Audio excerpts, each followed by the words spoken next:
et avait pénétré sur des terres convoitées mais proscrites à l'ignorant. Le carme s'était aventuré sur un sol réservé aux uniques et authentiques enfants de Dieu. Et s'il avait pu y demeurer quelques instants, cela eût été rendu possible par le maître des lieux. Mais s'agissait-il encore d'un lieu spatialisé ou d'un lieu égotique? Rien de moins sûr. Saint Jean de la Croix s'était abîmé en des profondeurs insondables pour l'esprit de l'homme. Nul homme n'entre là-bas s'il a encore l'homme en lui. Est-ce à dire que l'homme s'assurait de demeurer homme à l'instant de l'extase? L'homme ne saurait le dire. L'imperméabilité du lieu de l'extase, de ce cœur de l'au-delà de l'existence, où l'humble carme fut propulsé, confine donc à l'ineffabilité. Pourtant, le bienheureux de Ségovie résolut d'en donner moins une explication qu'une description. Ayant pénétré ce lieu insolite où tout aspire au non-lieu, notre saint esquissa d'en rapporter ce qui pouvait sans dire, ou sans dédire. De cet endroit sans mot, exempt de tout mot, de ce non-lieu où nul mot n'a sa demeure pour exprimer quoi que ce fût s'y rencontrant, notre saint en tira, malgré une impossibilité constitutive, une composition poétique ayant pour fonction de nous enseigner plus que de nous renseigner. L'entreprise de notre saint n'avait donc rien d'évident, il fallait décrire l'indescriptible, expliquer l'inexplicable, tout en narrant l'inénarrable. La poésie semblait donc le meilleur moyen de dessiner, par le médium des lettres et des phonèmes, l'inhabituelle rencontre qu'il avait faite, celle de Dieu. En effet, tel un croquis hésitant, le poème, en tant que genre littéraire, apparaissait être la manière la moins inadéquate pour transcrire l'intranscriptible, car rien ne peut dire celui qui se rencontre dans l'expérience mystique. Mais par contre, il peut se dire ce qui est éprouvé à sa rencontre. Ainsi, la poésie se donnerait comme légitime pour faire transparaître l'inaccessible de ce qui est vécu, non pendant l'extase, mais au lieu du retour de l'extase. Ce lieu du retour qui n'est plus le lieu même de l'expérience, mais la lisière encore tout embaumée du lieu de l'expérience. L'écriture poétique donnerait licence pour communiquer l'insaisissable expérience du ravissement, et de ce fait serait donc en mesure de capter les embruns dispersés du foyer de l'extase, qui déjà a cessé, laissant échapper quelques parfums de la présence du bien-aimé. De fait, ce poème de Saint Jean de la Croix initie-t-il à l'expérience de l'extase? Voilà la problématique centrale.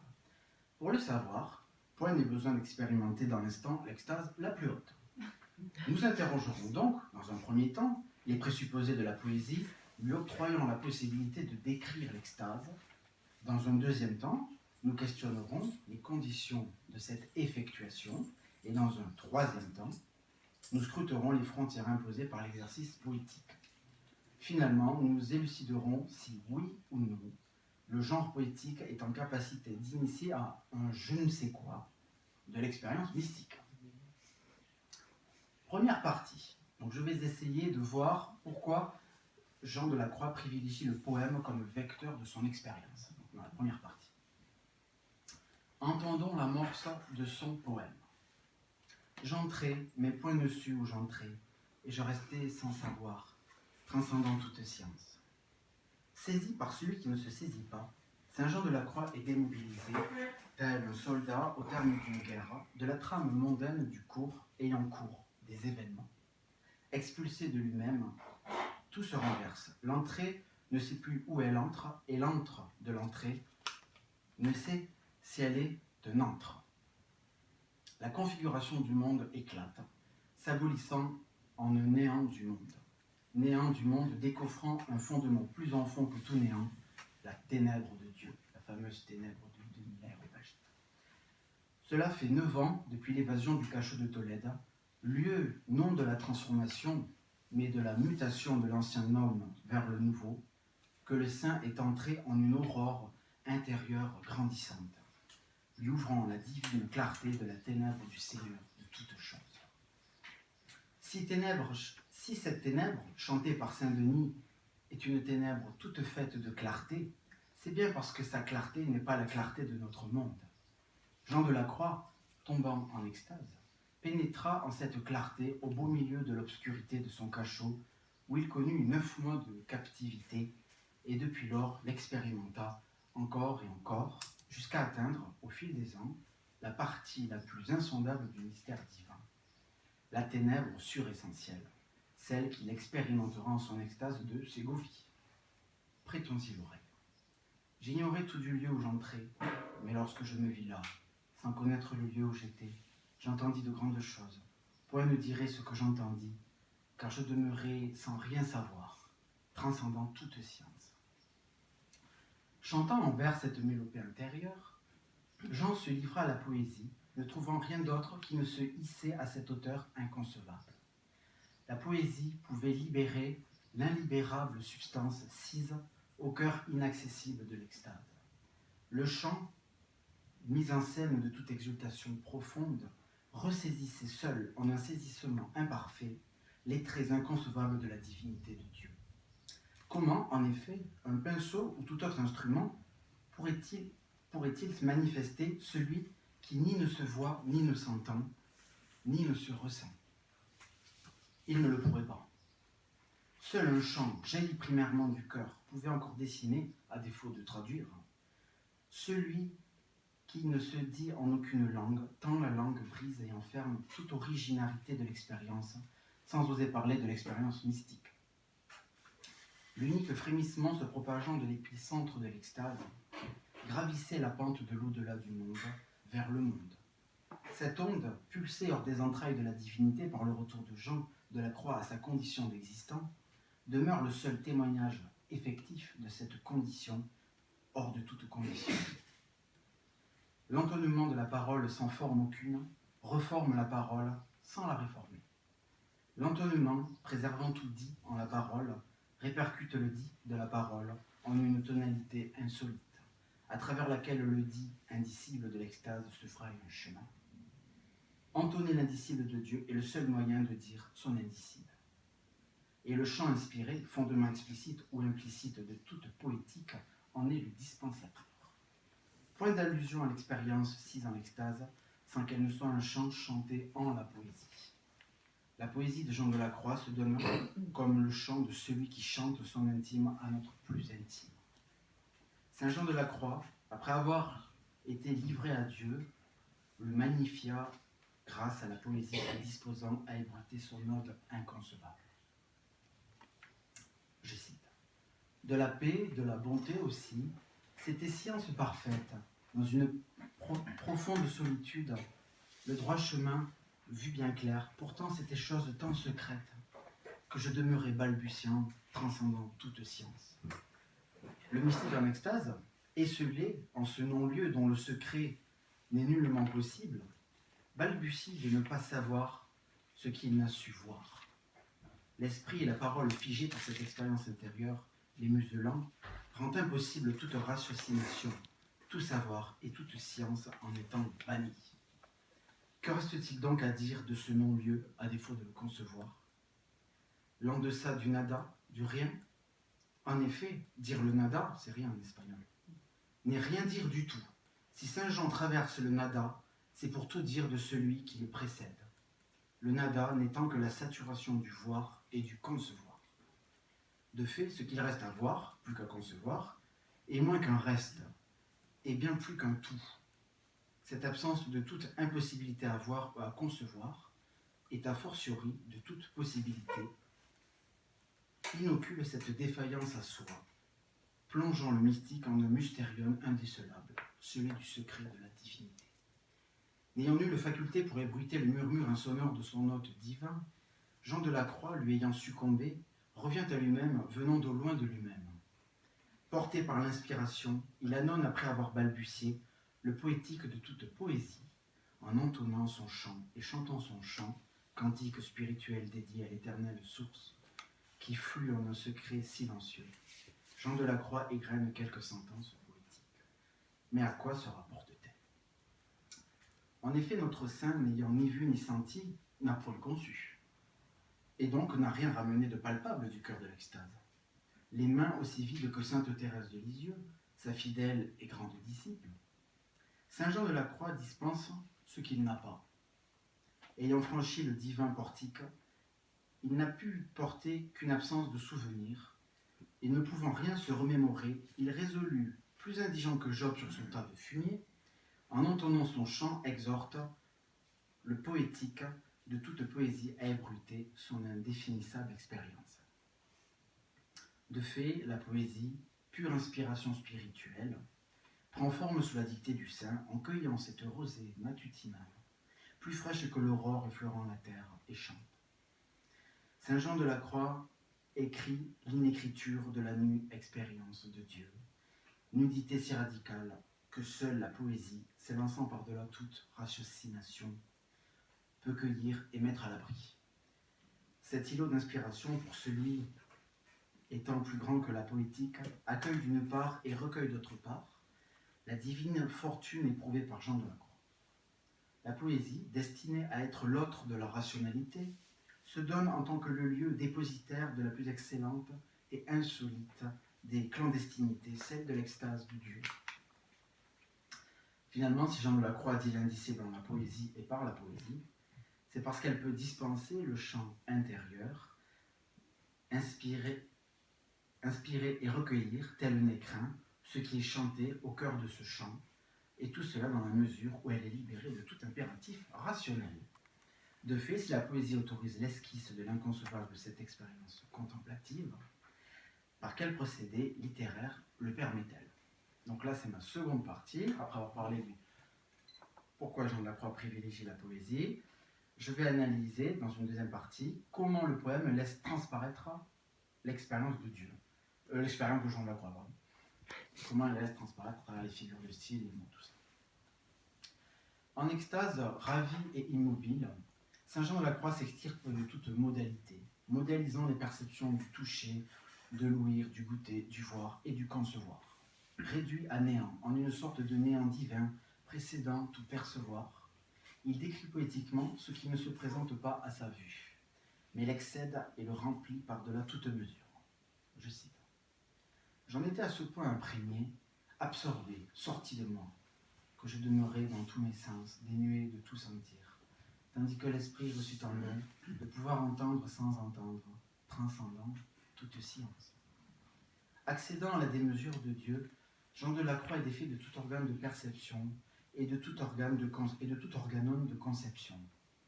Ayant glissé hors de toute perception et de toute conception, Dieu fait sa demeure en lui. Décontenancé de soi, rien ne peut décrire l'union de centre à centre où seul domine le divin. Car demeurer en Dieu, c'est demeurer en soi en étant hors de soi. C'est pour cela que notre saint se dit imprégné, en une absorption, le désenclavant de son moi figuré à partir du percept et de l'intellect, duquel il se libère. Vivant une vie autre que la vie, car vie de l'autre sans autre. Le ravi de Ségovie touche au paradoxe le plus réel, qui, provenant du grec ancien paradoxa, désigne ce qui va à l'encontre de l'opinion, ou plus précisément de ce qui est admissible dans les limites du possible. Le cœur vibrant de l'extase se présente alors comme l'impossible, s'envisageant et se visageant en se donnant visage face à notre saint.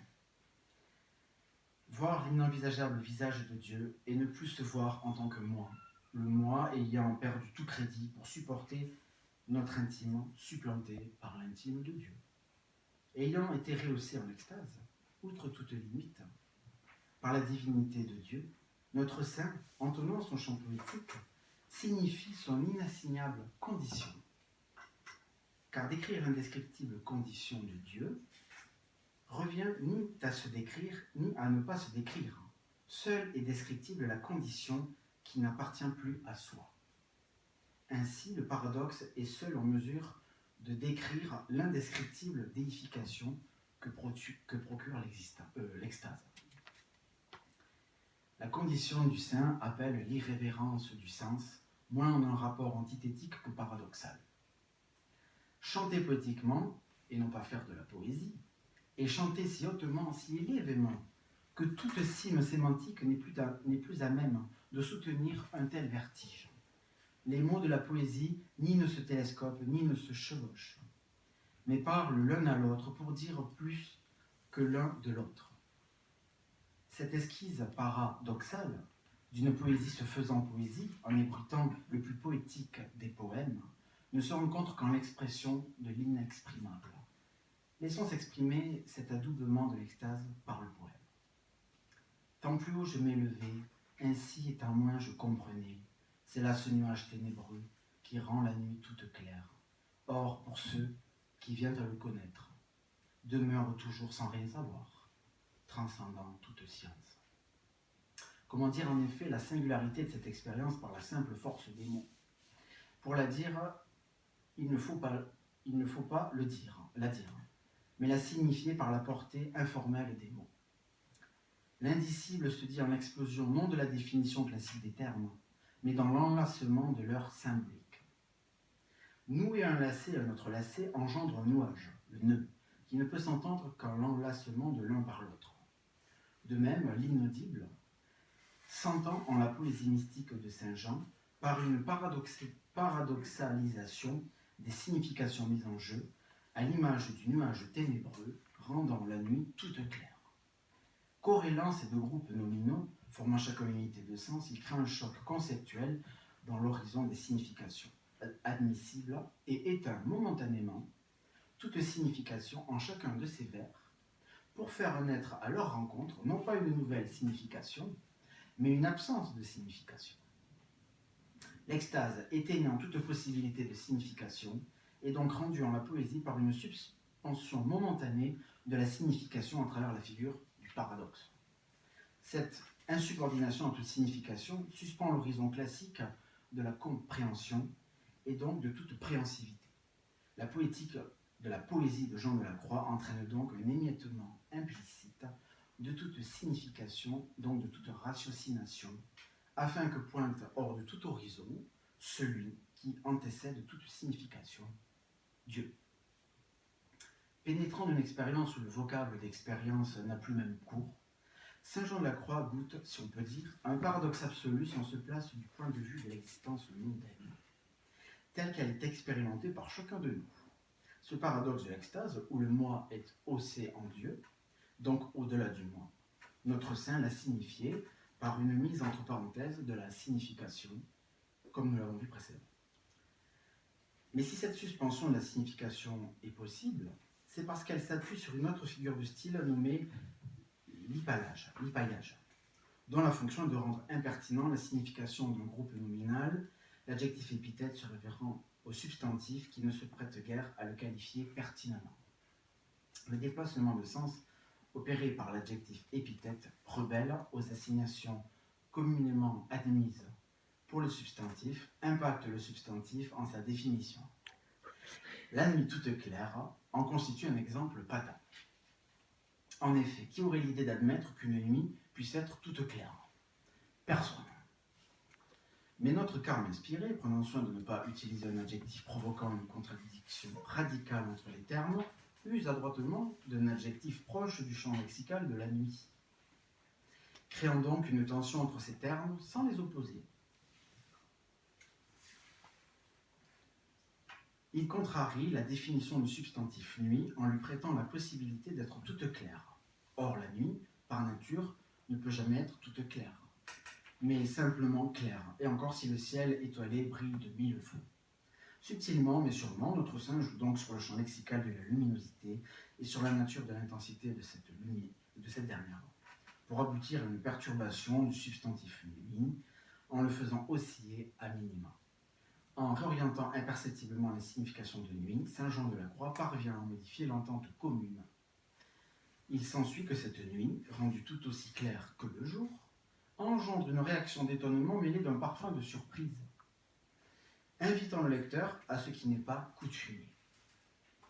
Notre docteur, imprimant à travers son geste poétique l'insaisissable expérience qui ni ne s'écrit ni ne se décrit, nous murmure que celui qui pour de bon parvient là se voit défaillir à soi. Tout ce qu'il connaissait autrefois lui paraît chose si basse, étant sa croix en lui la science, qui demeure sans plus rien savoir, transcendant toute science. Ce savoir issu du non-savoir recèle un si haut pouvoir que les sages et leurs arguments ne le peuvent jamais vaincre, car leur savoir ne saurait atteindre à n'entendre pas en entendant. transcendant toute science. Cette mélodie intérieure s'échappant du cœur de l'extase, notre docteur l'esquisse de plus belle au moyen de la contradiction. En effet, comment un savoir pourrait-il être issu du non-savoir? Ce fil tendu entre deux crêtes, celle du savoir et du non-savoir, Jean de la Croix le traverse allègrement en nous signifiant que ce qu'il sait n'est ni savoir ni non-savoir. Ce savoir sait sans savoir. Et ne se sachant sans savoir, il sait autrement que le savoir. Le savoir devenant désuet pour saisir ce qui peut être saisi de celui qui tout entier se donnant est donné, Dieu. Les concepts utilisés par Jean de la Croix ne se contredisent donc qu'en apparence pour signifier l'insignifiable entente qui s'éprouve au foyer de l'extase. Savoir Dieu et ne pas le savoir. Et ne pas le savoir et le savoir. Cette transgression faite par notre saint entre l'opposition classique du savoir par nature sachant et du non-savoir par nature ignorant, renverse la table des valeurs admises pour nous faire approcher l'intuition non noétique qui accourt en Dieu. Si saint Jean de la Croix bouscule les conventions du sens commun, c'est afin de créer une ouverture par laquelle l'œil non ravi du lecteur puisse se faufiler pour pressentir ce je ne sais quoi de cette expérience renversante. Jean de la Croix signifiant toujours plus l'incomplétude des définitions usuelles, pour circonscrire le centre de l'extase, la vie de Dieu en Dieu, recourt à des contradictions et non des antithèses, en franchissant les frontières du sens commun pour amérir en deçà de tout sens, reléguant la possibilité de tout sens à une contradiction binaire, contrariant l'expérimentabilité de Dieu, se palpant en l'absence du sens conceptuel. Haletant à l'écriture pour déprendre ce qui du sein de l'expérience ne se laisse prendre, Jean de la Croix musicalise son chant inspiré en usant de l'épiphore, qui consiste en la répétition d'une même phrase. Notre saint, ne cessant de scander que Dieu ne s'éprouve en son séjour que par-delà les artifices des sens, de l'intellect et donc du sens, entonne le refrain de la science de celui qui excède toute science. Ainsi, saint Jean de la Croix chante infatigablement que, transcendant toute science, il eut accès au site divin où toute science effuse et, paradoxalement, ne se rencontre jamais. Égrénant tel un paternoster le trait fondamental de cette expérience ambrosiaque, notre docteur de la nuit fait résonner en nous qu'aucune science, c'est-à-dire aucun savoir, ne saurait être en Dieu. Et si Jean de la Croix insiste mélodieusement sur ce caractère fondamental de la vie de l'âme participant à la vie divine, c'est pour graver au burin qu'en Dieu, ni rien ni nous-mêmes ne s'y rencontrent, mais que seul l'hôte divin, en sa divine contrée, y est établi. Mais cette expérience, transcendant toute science, la poésie peut-elle la signifier intégralement? Donc c'est l'objet de ma troisième et dernière partie, à savoir, donc, je vais montrer quelles sont les frontières imposées par l'exercice poétique. Comment est-ce que la poésie contient et n'arrive plus à contenir cette expérience qui la dépasse. En fait. L'inspiration, puisée à la source de cette expérience mystique, s'écoule en l'écriture poétique. La poésie se révélant être une techné, arrachant à l'insondable ce qu'aucune science ne peut concevoir.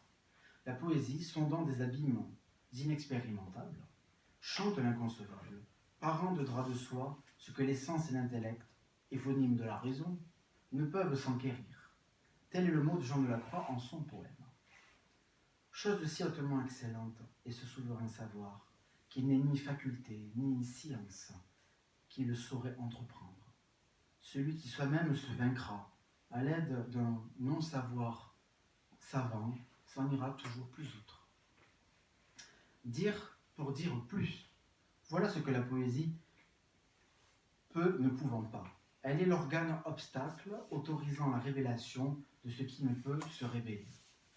En effet, en quoi le dire inspiré s'écoulerait-il si ce n'est en la parole prophétique et poétique du messager de Dieu?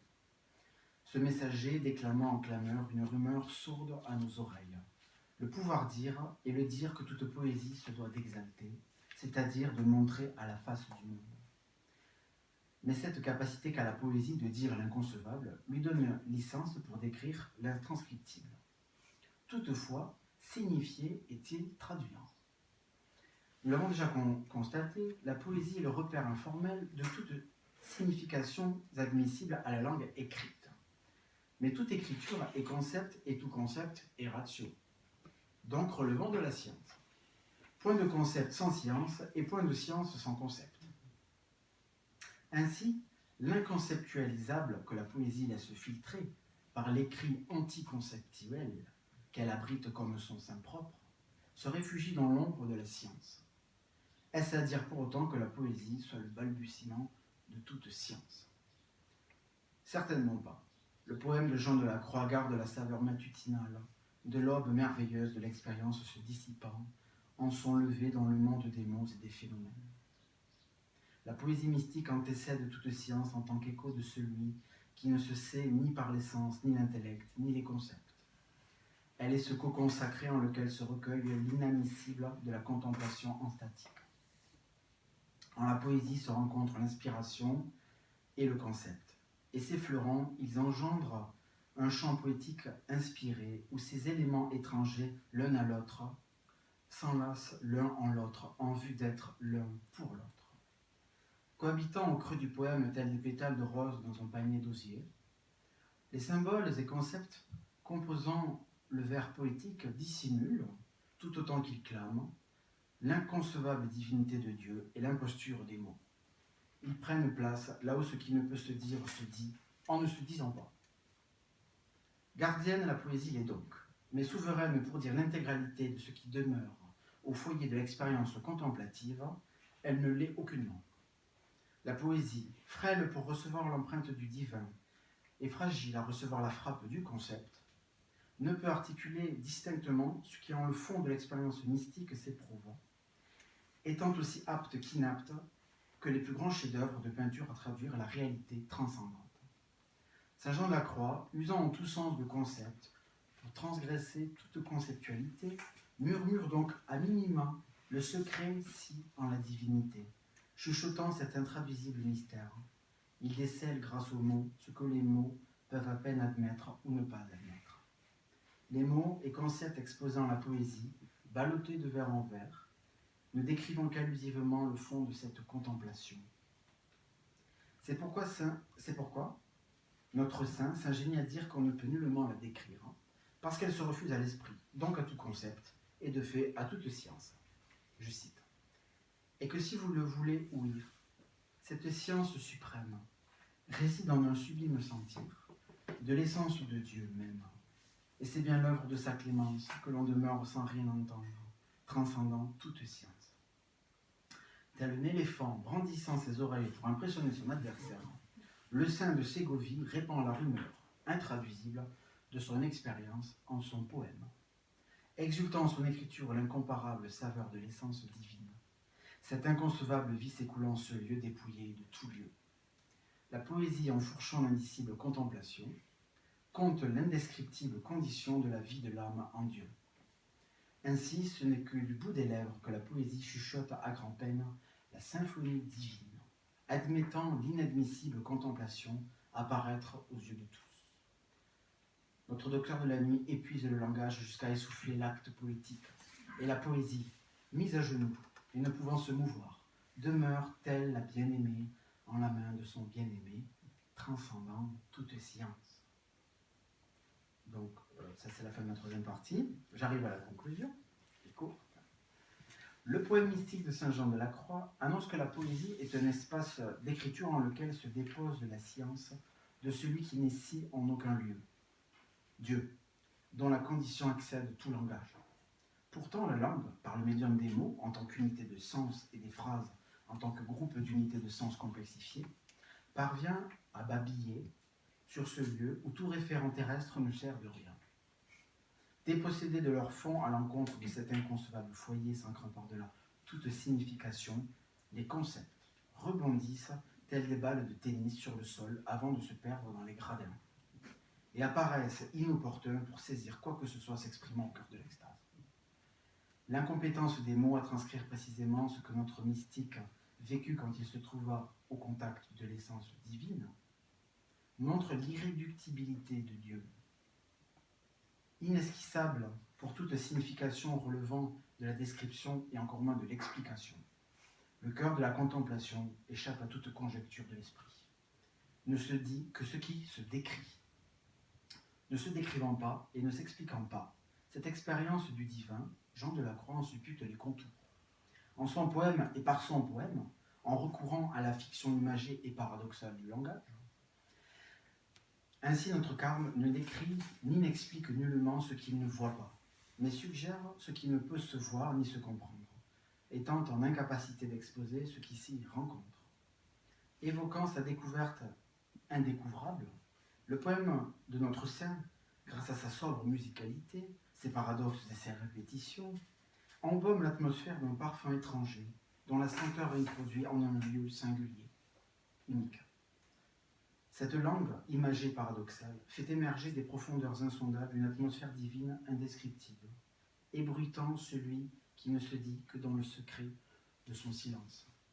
Le poème, annonnant dessus des mots ce silence, sans mots, disant de lui plus que tous les mots ne peuvent en dire, renonce à toute synthèse noétique en brisant les barrières de la signification. Ce désenchaînement de tout site de signification, le poème pénètre en une dimension évidant toute cognition afin de tracer une voie en direction du tout autre. Toutefois, ça va se terminer, le poème de Saint Jean de la Croix, écho lointain de la divinité, borde un lit trop étroit à ce Dieu ineffable, dont les phonèmes et les syllabes défaillent à accrocher l'insubstance. En effet, l'essence de Dieu délaisse sensation et intellection, telles des orphelines contraintes à s'agripper à un père qu'elles ne connaissent pas. Et si ces deux comparses, la sensation et l'intellection, tentaient de l'enlacer pour le connaître, elles chuteraient à terre, et ne pouvant espérer s'agripper à lui, elles témoigneraient de leur incapacité.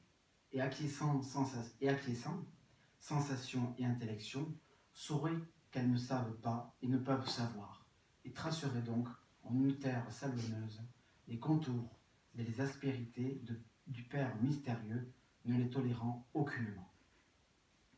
Ni jetés ni rejetés hors de l'aura divine, les attributs humains sont inadaptés pour pénétrer le mystère du plus imperceptif, Dieu. C'est pourquoi ni l'expérience, et par conséquent ni les vers poétiques, fussent-ils paradoxaux et imagés, ne se faufilent en cette contrée fortifiée. Ainsi le poème en sa poésie se révèle insuffisant pour faire émerger ce qu'il supporte à grand-peine, les vers poétiques se fissurant sous le poids de l'inconditionnalité de Dieu. Mais vaille que vaille, notre carme de Ségovie, perdu en splendeur de Dieu, son bien-aimé, par amour, chanta en vers ce chant inexprimable et inénarrable pour nous initier, autant que se peut, à cette ultime réalité secrètement cachée au-delà de ce monde, celle de la divine béatitude. Divine.